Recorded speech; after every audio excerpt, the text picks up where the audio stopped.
Ooh. Did you hear that? I hear dings. That was Stinkin' Joe.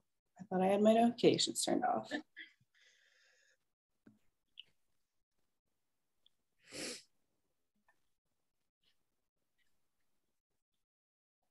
There we go.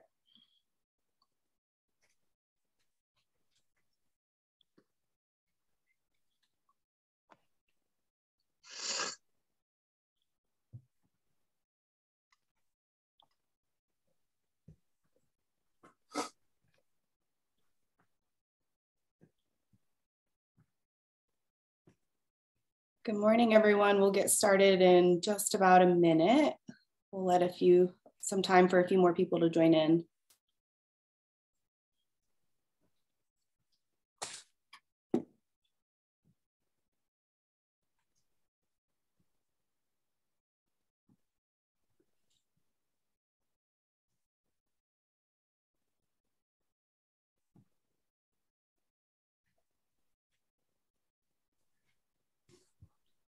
Righty. Well, good morning, everyone. Welcome to the last day of virtual ISS. This morning, this is session IC 92, which is providing consumer value and innovation through evidence-based product development. We have Curtis Merring, Jennith Bernstein, and Jackie Klotz. We will be taking questions in the chat, and I'll be monitoring throughout, and we'll leave some time about midway through and towards the end to answer a few questions. Take it away, guys. All right, good morning, ISS, and thank you so much, excuse me, for joining us. We, as the speakers who will be talking to you, have been on a consumer value and insight journey over the last couple of years, and are really excited to kind of share where we've been and what we've been working on with you all today. So for those of you that don't know me, my name is Curtis. I'm currently the Director of Portfolio Marketing here at Permobil Americas. For today's presentation, just so you know, we'll be referring to it as product marketing. And essentially at Permobil, our portfolio marketing team are our product marketers. And we call it portfolio marketing because we tend to cover multiple products versus just a single product line. But in case you hear that and get confused, I just wanted to clarify that here right now. And again, for those of you that don't know me, I'm an occupational therapist by background. I actually went to the University of Pittsburgh, so ISS is one of my favorite things to participate in. And that I was a OT in the clinic for 10 years prior to coming over to Permobil. And in April, hard to believe, I will be at Permobil for 5 years now. Jennith? Yeah, thanks everyone, and thanks for starting your last day here with us. And my name is Jennith Bernstein. I'm a physical therapist, ATP, and I'm currently in the role of Clinical Affairs Manager. I started with Permobil 6 years ago yesterday as a clinical education manager, and kind of moved into this clinical affairs role that I'm learning about. And before joining Permobil, I was a seating clinic therapist at Shepherd Center for 7 years and treated for a few years before that. Yeah, I'm excited to be here with you guys today. And hi, I am Jackie Klotz. I am also in portfolio marketing with Curtis at Permobil. Let's see here. I have been in our industry now for a little over 20 years. I started my career at Rojo. And then when the acquisition happened with Permobil, I gladly stepped into another role with them. So I have Curtis and Jennith both beat, which is really sad, but it's also great as well. Just a quick disclosure for you all. We are all three employees of Permobil. So just kind of want to set that there for you. And then I was going to go over our objectives today before we get started, just so everyone's aware. So the first one we have is to discuss 3 ways how CRT or complex rehab technology products, the value has increased for end users using informed decisions throughout different phases of our product lifecycle. We're going to identify at least one key aspect of product management, product marketing, and clinical education in product development. Then we're going to identify 2 ways evidence-based practices are used for product innovation to improve clinical outcomes. And then finally, we'll explain 2 ways as a manufacturer conducts responsible user-centric research for product development processes. Perfect. Thank you, Jackie, for getting us started there. So we're going to just start out with a little overview of kind of why the 3 of us are here, why physical and occupational therapists are talking to you about product design and product marketing.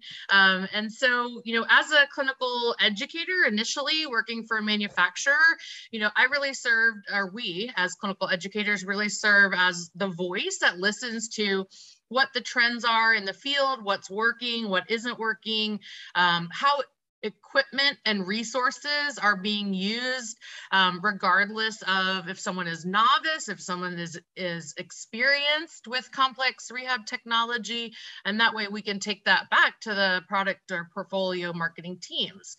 And then you can go ahead and click the animation.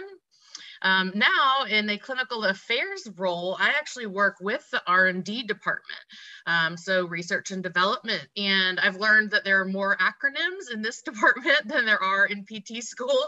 And so that's been really fun.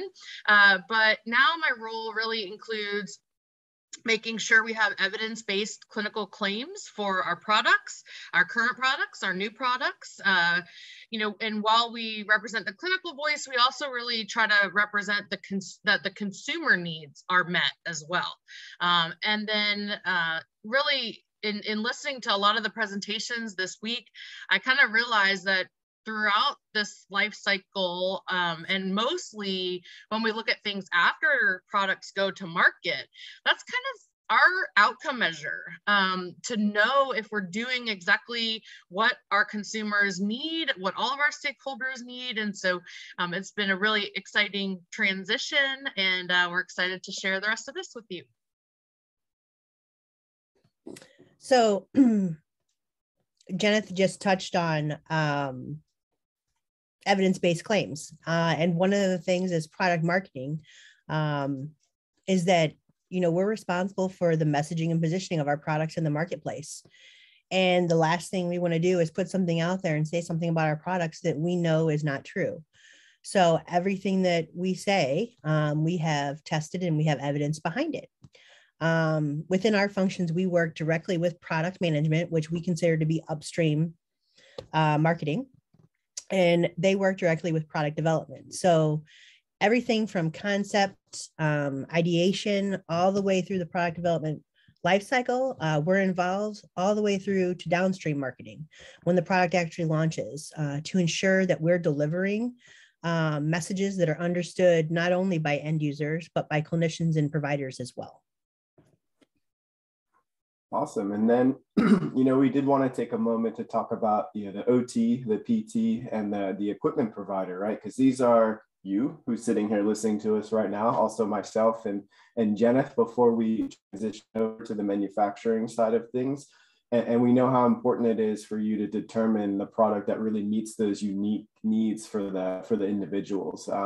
You constantly have to be navigating and pursuing different funding avenues to make sure you're advocating and getting what the client needs, and then delivering it. So getting it, fitting it, and then training the individual to do it.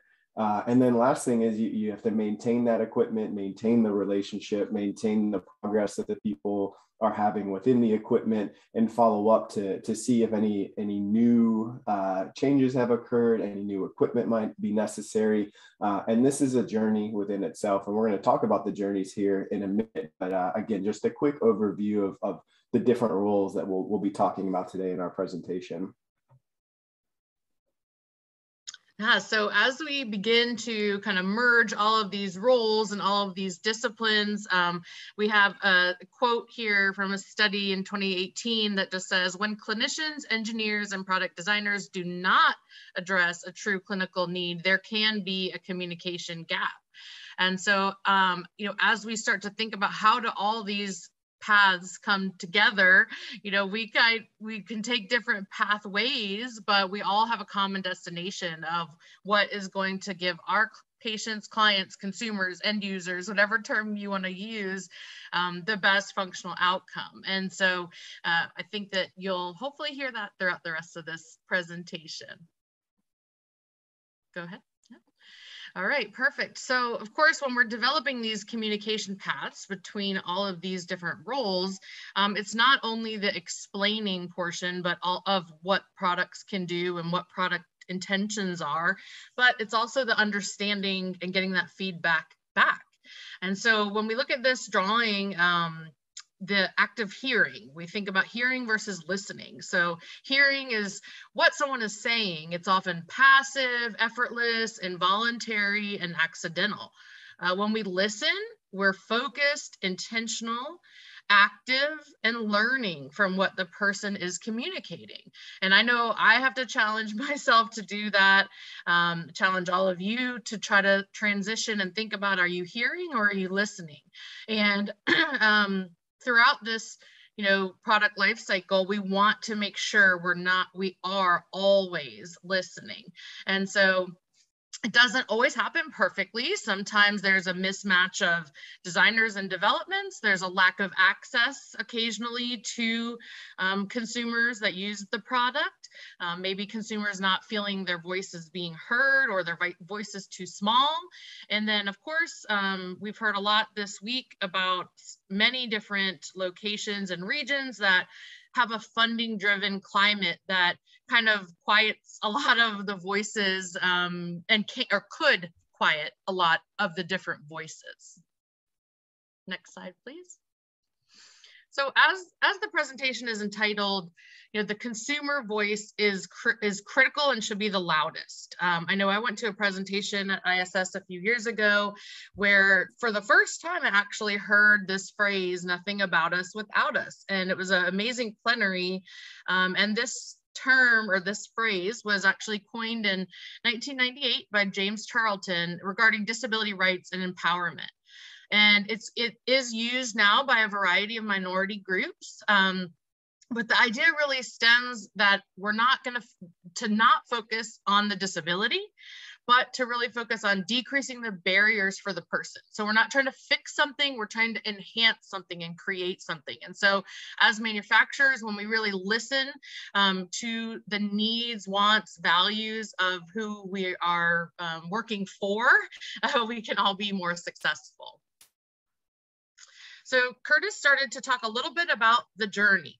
And so where we get feedback, how we get feedback, and when we get feedback varies. And so this is a lot of information on this slide, but we know that a person who is newly diagnosed, who maybe has a new onset of an injury, a parent who is newly aware of some mobility needs of their child, it is a complex path that they follow. So when we study this path and when we work alongside the consumer, we can obtain objective information that can be used to develop product concepts, validate those concepts, and see what the motivations are for the person. And that's going to vary whether it's their first piece of equipment, replacement equipment, how long they've been using wheeled mobility or seating equipment. And it helps us to really be able to deliver these products to them in meaningful ways when we better understand the timing of when we're asking for feedback. And then we have this fun little emoji mood map that goes along with that journey. And all of you in the field that are here today, you've experienced all of these emojis alongside your clients, patients, consumers. Your emojis might look a little different matched with theirs, but this is all an emotional journey. And Curtis is going to share some great examples with you today so that you, and Jackie is also going to show some examples so that you understand how we're using this information and how critical it is to the decision-making process. And then we, of course, as Curtis alluded to, we also recognize that the treating or prescribing clinician also has a variety of steps in the provision process. And so we do want to know how the changes we're making or the products we're introducing impact the ease of how you assess someone, the ease of how you work with your team to recommend that product. How easy is it for you to set up and train and, you know, do those skills that you need to do to get your outcomes? What does it mean for you after you deliver that piece of equipment? How many phone calls are you getting, and additional sessions do you need? And then, of course, on top of all that, we recognize, and of course, I've been right there with you, that you also have to think about regulations, reimbursement systems, guidelines, you know, all while doing your documentation. So you got a lot on your plate. And so we want to try to make that easier for you. And then finally, we do have, I know we probably have some equipment providers that are here today, as well as even our rehab engineers. And so we do also recognize that equipment providers have their own course of action. Some of the things I just mentioned about the clinician still apply, but then on top of that, you are dealing with even more complex funding considerations and billing and services, and then that follow-up and that service, we want to make sure that we take recognition of that along the way. So I'll hand it over to Curtis at that point. All right, thanks, Jennith, and thank you, Jackie. So it is important to note that where other industries are going and regarding product design, and last time we talked, we showed this slide, and it's only just as crucial now because I think it's really coming into modern marketing, modern product development. This is kind of the expectation now, not the exception. So other industries are shifting the way they think about product design. And in this article by Lux et al. In 2014, they did a review of the marketing research on product design itself. So big companies, as everybody here is probably aware and probably using some of these things right now, Apple, Dyson, New York Times. Let's just try and keep going. All right, take two, here we go. All right, and then this paper also highlights the importance of, and probably what we're really here to talk about today, consumer education and participation in the product development lifecycle, right? So if the consumer doesn't know what their options are, I think of standing or power assist when it first came out, right? There's no way for them to advocate. If they also don't understand the process, right? They're not a part of the process, they're not educated about the process. They don't understand, just like anybody wouldn't understand. And this could be the provider, the consumer, the clinician, or the payer systems. If they don't understand that process, they don't know how best to discuss or talk about their pain points, their needs, or their motivations that are within that process. So as we discussed earlier, if the client's voice isn't heard, whether that's from them directly or from a clinician, or that product design process is missing critical data that's necessary to develop optimal clinical solutions for the user.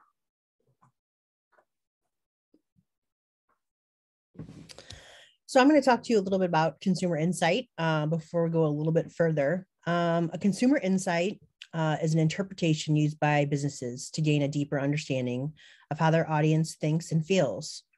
Analyzing human behaviors allows companies to really understand what their consumers want and need, and most importantly, why they feel that way.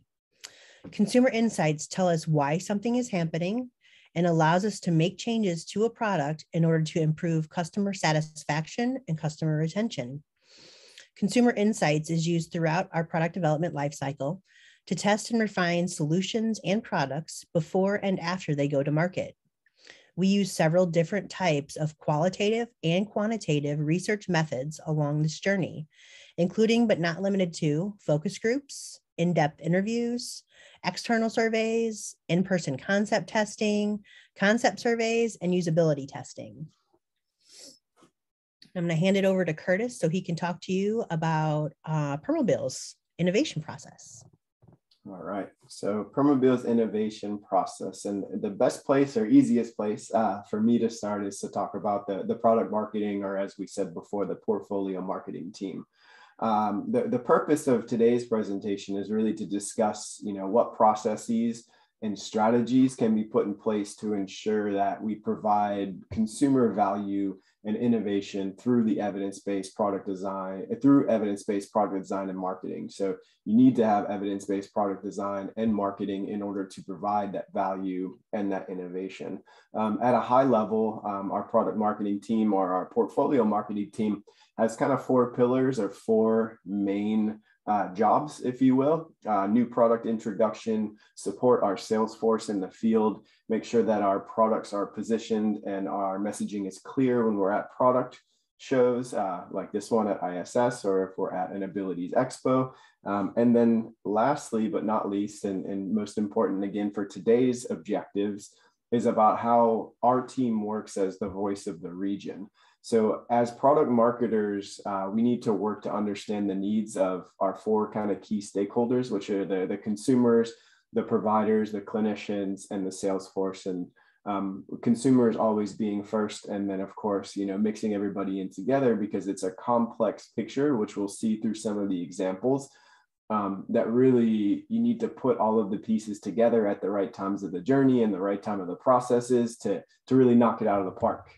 So the product marketing team represents that voice of the region at Permobil. So for us, when we say region, we are the Americas region. So United States, Canada, and South America is sort of what we're listening. We're the listening post, taking in that information to make sure it's getting upstream and into the product development lifecycle. The product marketer's responsibility is really to provide a comprehensive understanding of an always changing market, supported by objective observation and assessment. Now, we're not going to try to fool you and say that we do a clinical study for every single thing that we try to do, but the point is, the goal is to use data, even if it's through qualitative interviews or through surveys, to really help drive our decision making, right? If we have 5 minutes, we want to pick up the phone. If we have a month, we want to do an interview. If we've got 2 or 3 months, maybe we want to do a survey. Depending on where we are in the process, which we'll see in the moment, we really try to match that opportunity with the ability to have a communication with all of the stakeholders that are out in the field.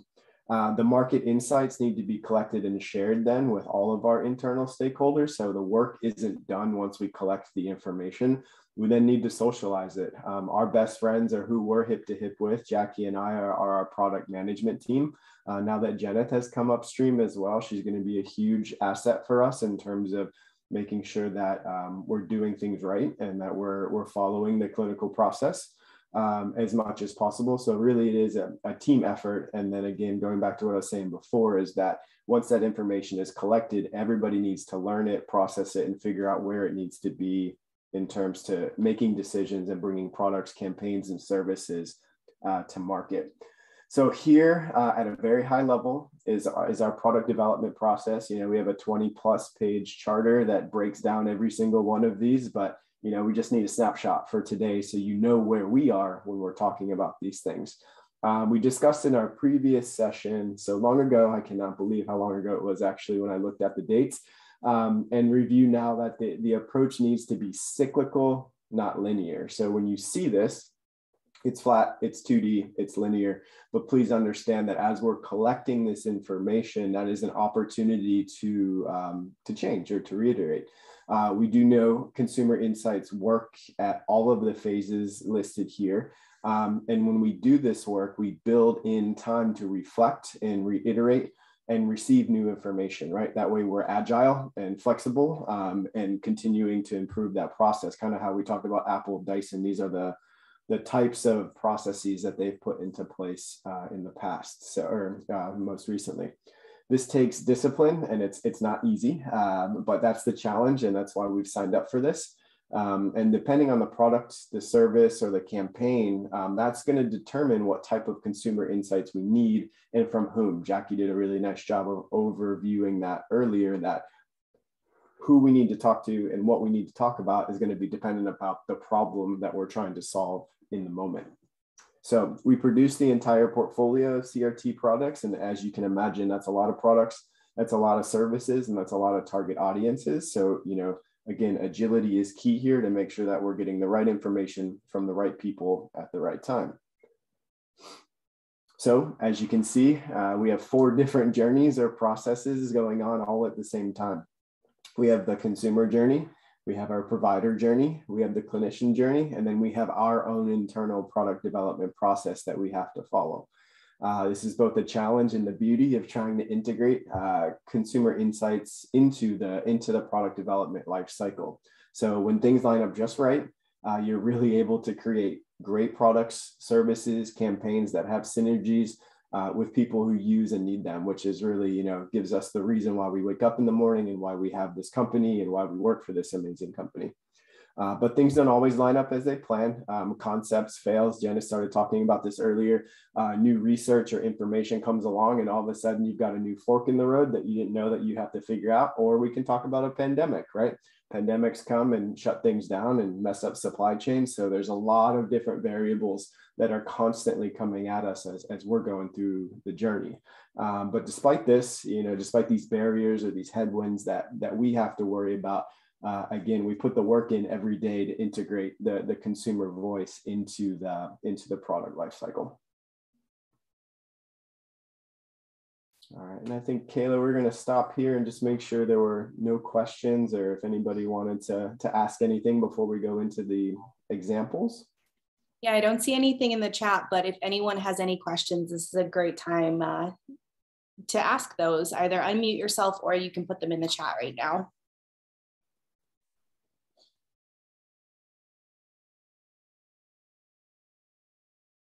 All right, we'll keep going. And then if anything comes up, please feel free to drop those questions in the chat. So hopefully at this point, we've kind of laid a decent foundation as to why and how we integrate our consumer voices into the product development process. And next, what we'd like to do is just take some time to show you some actual examples. So to show you where the rubber hits the road and where we actually start doing some of this work.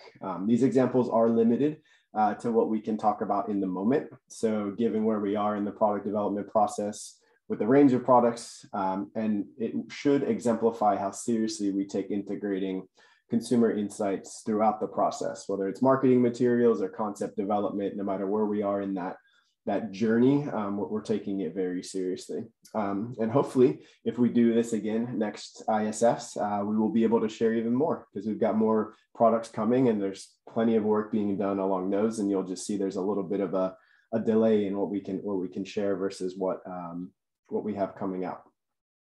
The first example is definitely one of my favorites, and reviewing this was actually a great reminder that this project needs finished. So thank you, ISS, for keeping us honest and keeping pushing us forward. And the topic that we needed to investigate with this one was the perceived differences in titanium and aluminum ultralight manual wheelchairs. Manual wheelchairs is probably my passion when I was in the clinic and also when I first came to Permobil. And I knew from the anecdotes shared from my clients that, there were perceived differences between titanium and aluminum chairs. And, there's lots of work to be done. And we'll talk about sort of what the market question need was right now.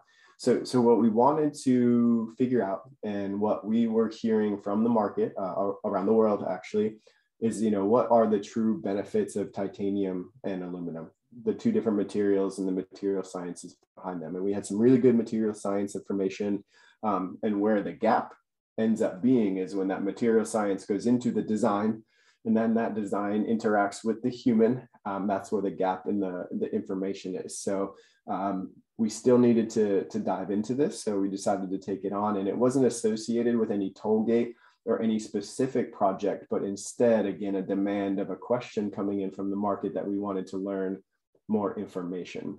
So when we assess sort of our current state, where we were when we started to ask this question, we realized we rely on, as we should, internal expertise, material science, and reliance on information from the bike, car, and aerospace industry, kind of driven our understanding and our marketing and around the material choice, and that the term vibration damping needed to be kind of reevaluated. Is this the actual right way to describe this function. And the more I learn and the more I figure out, material science can get very tricky. So what we wanted to do is make sure that we were educating in a way that was the most accurate and most representative of the new information.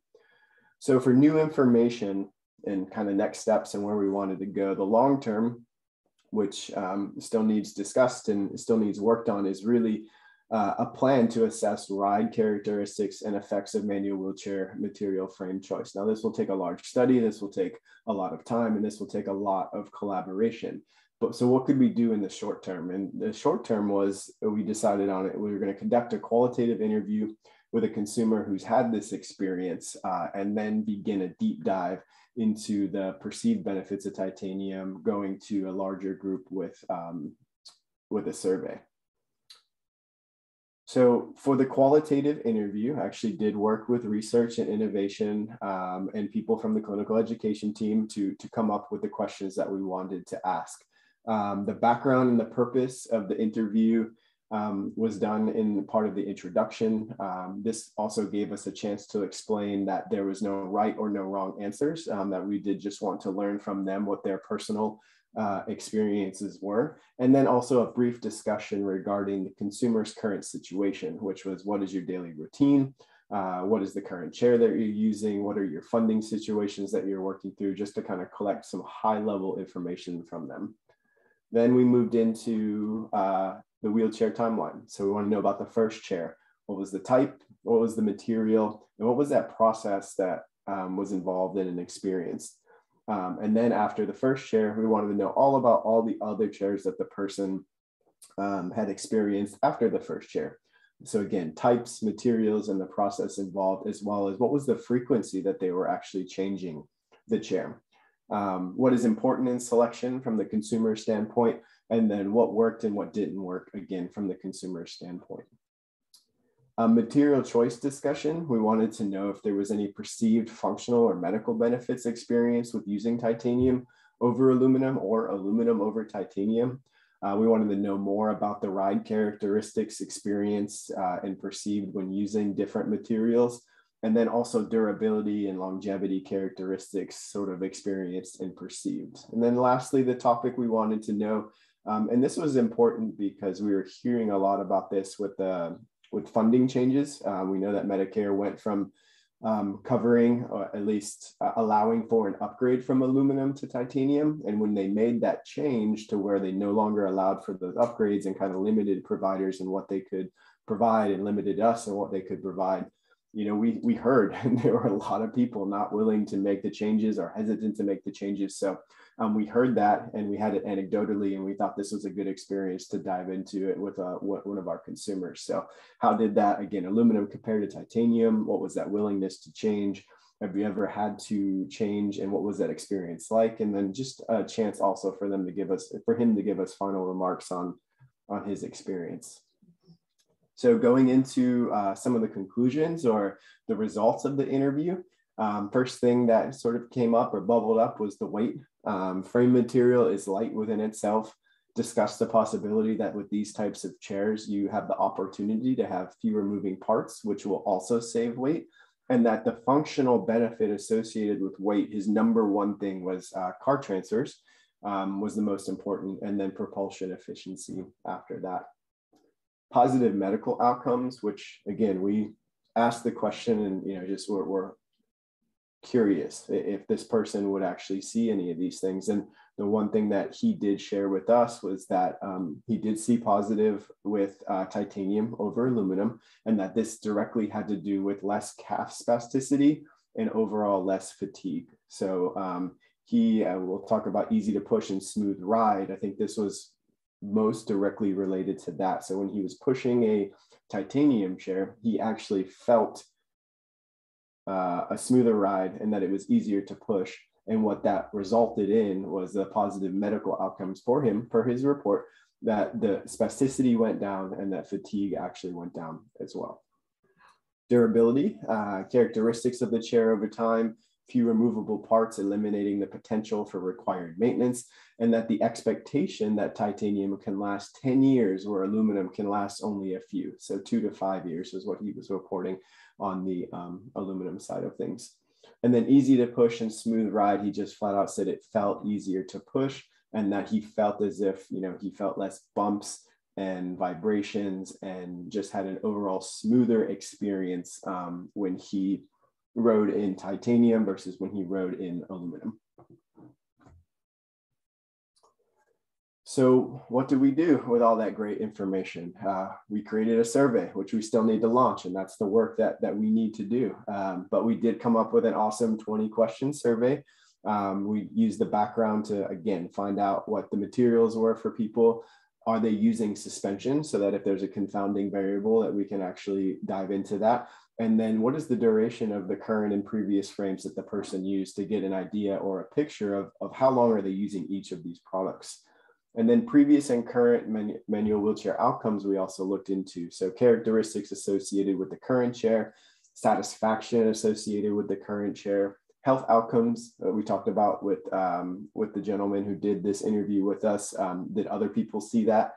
Warranty utilization as a measurement of durability, so that maybe we could try to get even more objective data to see if that we could support those claims. Urgency to replace and reasons, as we talked about before, preferred material choice, and then the important aspects of manual wheelchair selection. So we're going to give them 8 very specific characteristics and allow them to rank it and tell us what is the most important ones for them. And then lastly, to continue this ongoing conversation of vibration damping or smoother ride or better performance overall, we did have a final vibration characteristic assessment where we were going to use a Likert scale for, I think, 5 to 6 different characteristics where they can tell us their experience and their thoughts on, is it a smoother, more comfortable ride? Is it more efficient? Is it a more efficient ride with less flex? How much do you agree that it is a lighter option versus a heavier option? Do you agree that it's more robust? And then an opportunity for them to also share any other benefits.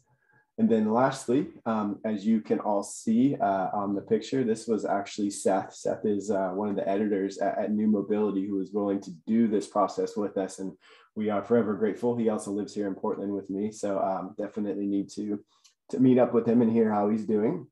But it was an awesome opportunity to then share this story with our users, with our providers, and with our clinicians. So we created a blog. We created lots of social media posts to drive traffic to that blog. We integrated it as a part of the Balanced Ride campaign. And then it was also a co-marketing opportunity where Seth was also going through this himself, or going through the process of getting a new chair. All right, so next one that we wanted to talk about, I'm going to speed up here a little bit, just all the time, so sorry. A rigid aluminum ultra lightweight manual wheelchair preferences, and a big thank you goes to probably a lot of people in this room, because there was about 400 ATPs and clinicians that participated in this survey. So again, the market question was, what does the market prefer to prescribe when it comes to aluminum manual wheelchairs? The current information, again, internal expertise told us that, configuration was the driven preference, and we wanted to kind of test that hypothesis and make sure that was accurate. And also that a better fit led to a more responsive chair. So again, that's what we internalized as Permobil and Tylite.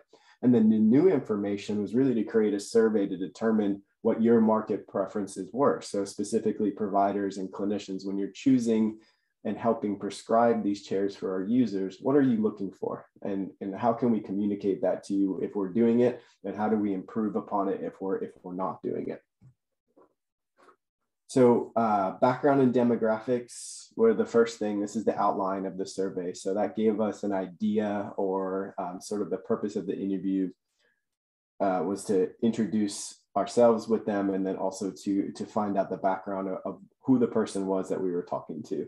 Again, a chance to explain there was no right or wrong answers. And then going into the actual attributes. So ultra lightweight manual wheelchair attributes. What are important? How do you rank them? How do you stack them?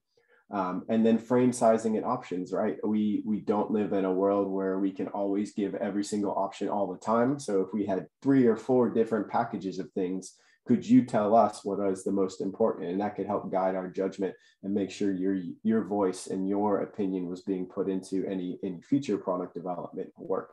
And then, of course, we wanted to know a little bit of our competition. It's great that we think we do well, but how do we actually stack up against our competitors? What can we learn from them? What can we learn from you? And what are some, gaps in our portfolio or in our offering that we could bring to market?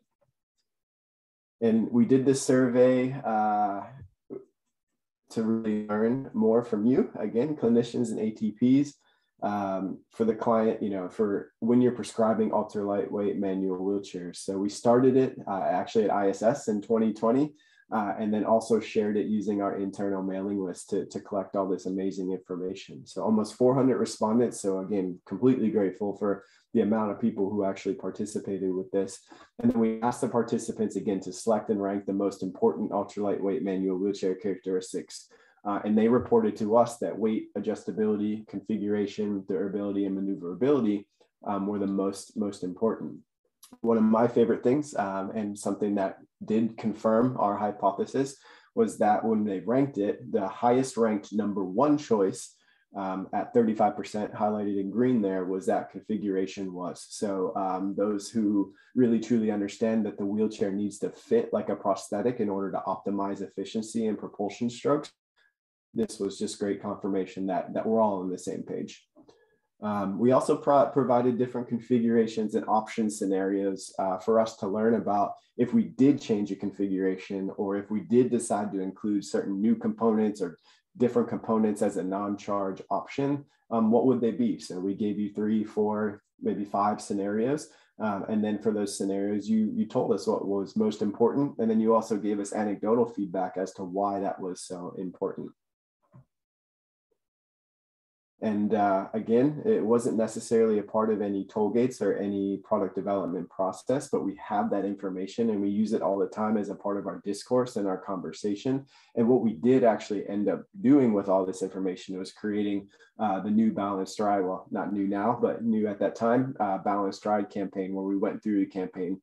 We had a campaign schedule, we had an associated email campaign, updated our in-service decks, created a new marketing video, created a whole new product selection tool, and created a material science sales for a resource for our internal people so that people really could understand sort of a summation of all that information that you gave us and put it right into our marketing and our resources and right back into the campaign and into the field. All right, so 2 more examples for me before I pass it over to Jackie. I'm going to go as quickly as possible here. The next one was the Push Tracker E2 market insights. And the big question here was that the Push Tracker E2 is too difficult and it takes too long for the provider to set up. It was just too complicated.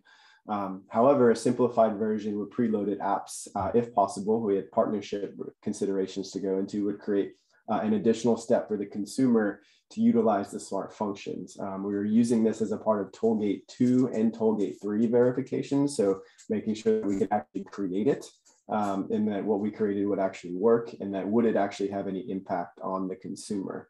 So current information was that consumers, clinicians, and providers have been requesting a smart wearable. We knew this from previous studies that we had done, qualitative research. And that the main reason was they wanted to improve the ability to control their settings and increase Bluetooth connectivity. So the new information that we needed to look for, we wanted to expand SmartDrive MX2 Plus apps into other consumer wearables. This was our long-term process, but we had a new set of information that we had to work with. So in the short term, we had to conduct some user and provider surveys to supplement Salesforce feedback that if we did a simplified E2, what effect would that have on the market? So a couple steps that we took here.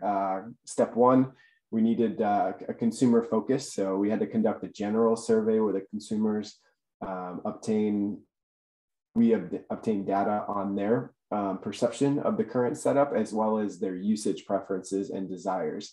And this was crucial for us to at least understand the impact of this change. So if we were going to make this change, what was going to be the response from the market in terms of making it a pre-configured versus non-pre-configured, which takes some functionality away out of the box. The provider focus was step 2. And what we did was conduct a pre-test survey for provider clinician to obtain data on current setup process, and then did a post-test survey. So basically, what's your current situation? Here's a new product. how does the new product work? And a big thank you to our clinical education team who actually drove this for us. We created the strategy and they executed with 22 different providers out in the field. And we were ecstatic. It worked out really well overall. But all things considered, we got the information that was able to make us create a fix as fast as possible. So on the consumer focused side of thing, we confirmed that the Bluetooth connectivity reliability was with the ability to control settings were the top 2 benefits. We confirmed that the battery life and the size were the top 2 drawbacks, which then went into future development processy issues or processy targets, and then determined that 73%, and this is probably the most important part of this, people were actually using the E2, were not using the smart features, and that the majority of people still preferred the E2 over the other options. So we were in a decent spot, and knowing that if we made the change, it wouldn't have an effect on the majority of the people. And then for the provider focus, again, we confirmed also that Bluetooth reliability and ability to control the settings were the top 2 benefits, and we confirmed 100% that long setup times that were averaging about 40 minutes, inability to reach Wi-Fi, and overall complicated setup were the 3 major drawbacks. When we did introduce the pre-configured, majority of providers completed the new setup in under 5 minutes, which was fantastic news. 100% of the providers could find the app in the settings, 100% compare and connect with no issues, and 100% of the providers told us that the new process was better than the previous. So overall, really hitting it out of the park and knowing that we could go to market with this new product pre-configured and ready to go. And then for the survey, for the background or for the concept validation, what we did was, again, ensured that the pre-configured option wouldn't take anything significant away from the consumer. And that was that 73% of people not using it for the smart functions out of the box, still having the opportunity to get it later, but knowing the impact would be small.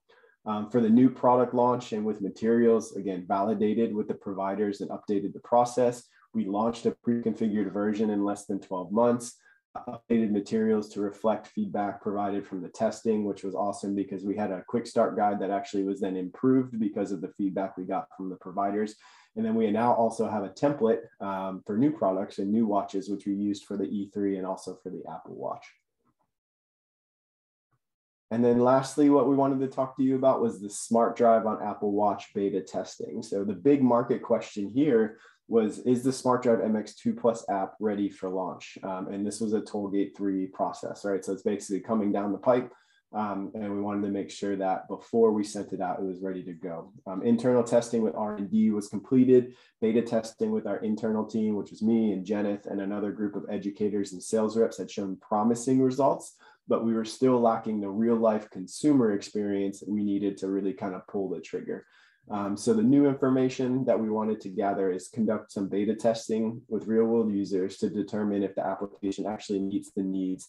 And this included, tap training, haptic feedback, ability to control the settings, phone calls, battery performance. And yeah, these were the top highlights. And luckily for us, as we went through it, we got confirmation almost at 100% that tap training and tapping was good. The ability to find and control the settings was either satisfied or very satisfied. The haptic feedback and the vibrations that we were providing in response was actually beneficial and not a distraction. So hit that one right. Phone calls were not a distraction. And we actually had objective data now to show that the battery performance was going to last up to a point that we knew one, we can market, and one, bring it to market and actually meet the expectations of the users.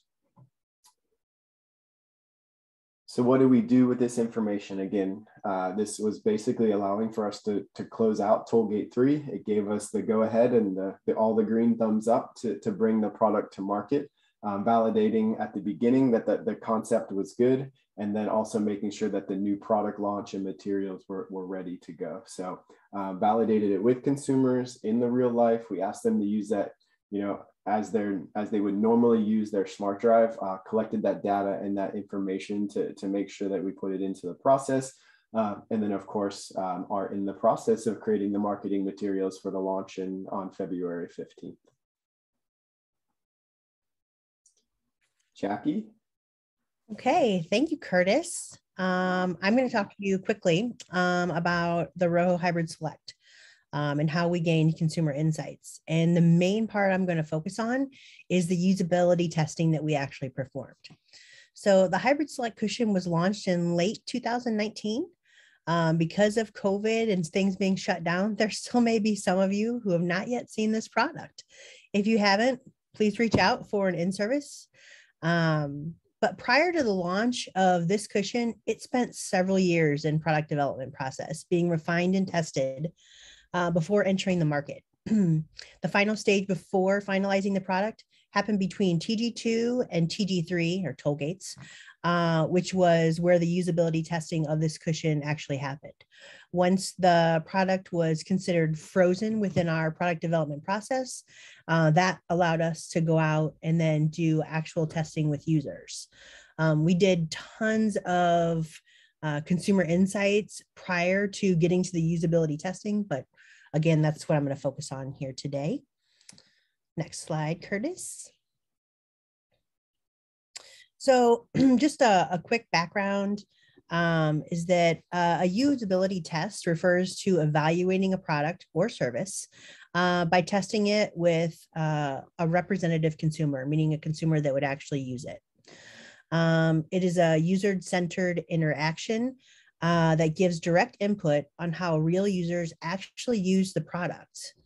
The goal of a usability test is to see how actual users of the product will use the product in their day-to-day lives, and to make sure that the product is in fact usable within our target market. This test is typically conducted after a concept test has taken place and after the design of the product has been frozen. Usability tests take place in the user's environment over a set trial period. Participants are typically asked to complete several tasks with the product and provide feedback on instructional guides and feasibility of completing the tasks in their daily environment.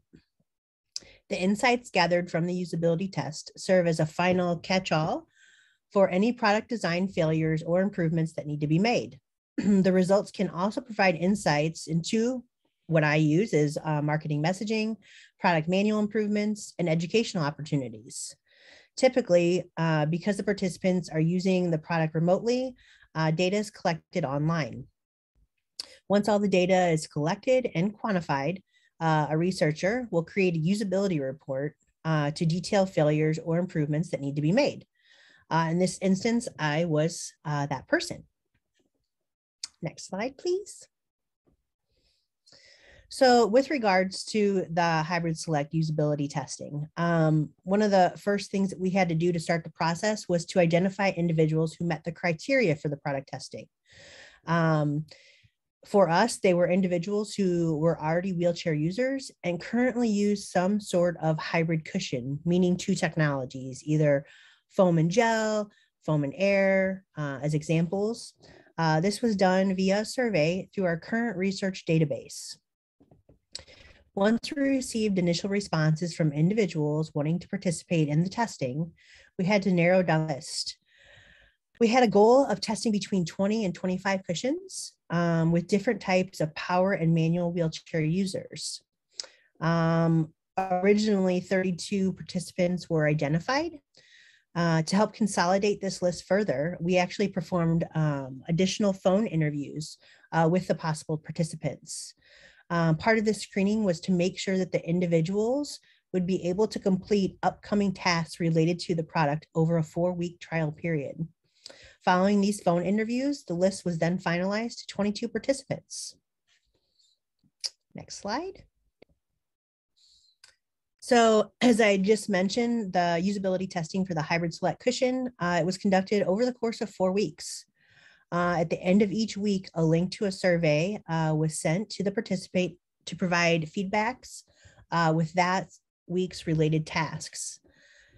Some of the questions, just to give you a mindset, that were asked related to agreement and disagreement with the cushion was, is the Hybrid Select comfortable? Does it seem durable? Does it provide you with stability?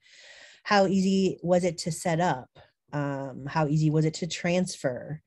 Doing inflation level checks, were they easy to perform? Doing a hand check, were you still able to do that? Was it easy to disassemble and reassemble?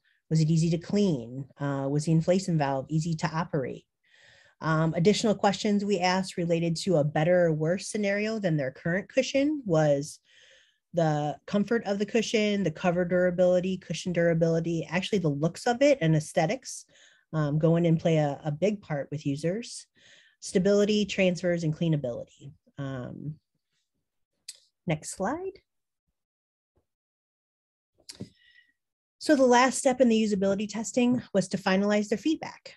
Once we received all the finalized surveys, I had to run reports and then analyze the data, looking for any type of trends or discrepancies.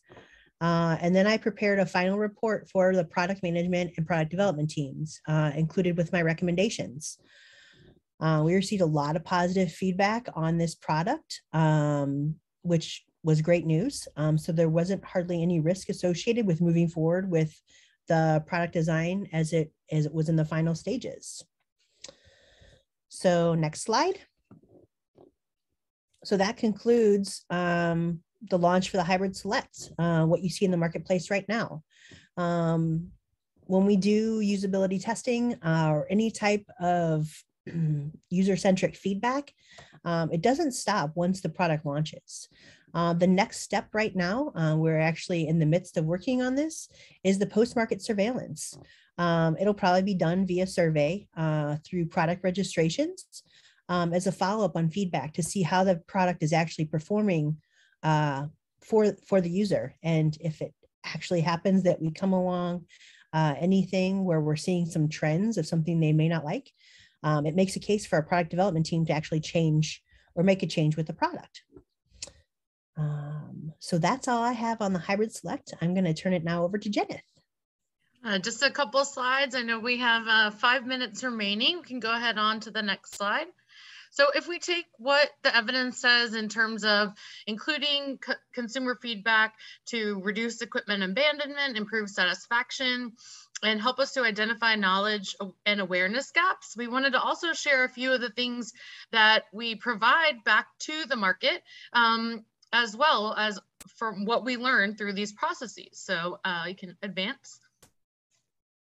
So a couple of the things that we do, of course, is a lot of the resources that have already been spoken about. We've done consumer education guides and parent and caregiver guides.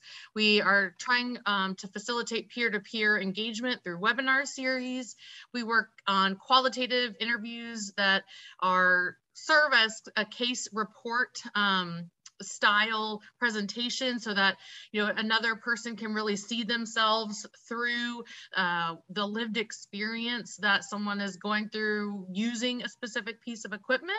And then we're also recently completed a survey to understand how satisfied people are with their Permobil power mobility solutions. You can advance that image there, Curtis. And that was using the MobQual, or the mobility related quality of life. And then finally, our last initiative that we're really excited about is to really ensure that, you can advance the slide, sorry. To really ensure that we hear as much as possible from people with lived experience. We don't want to just work with our consumers. I think Jenny had a question in the chat, how do we take this from just what Permobil is doing into the clinic, into academia? And so we want to partner for sure with treating clinicians, go through the entire IRB process, but then also look outside of our company so that we're getting direct and indirect insights. And so we're part of the United Spinal Tech Access Initiative to really kind of expand our knowledge and really make this a two-way street of communication. So hopefully for today, you've learned how providing consumer-based feedback is essential throughout this process, and how we really are striving to meet these needs and hold ourselves to this standard. We provided you with a few specific product examples of how we use this feedback, and then how the whole team that you have here comes together to make this consumer-based approach successful. So I don't know if we have any other questions. Leave 1 or 2 minutes here.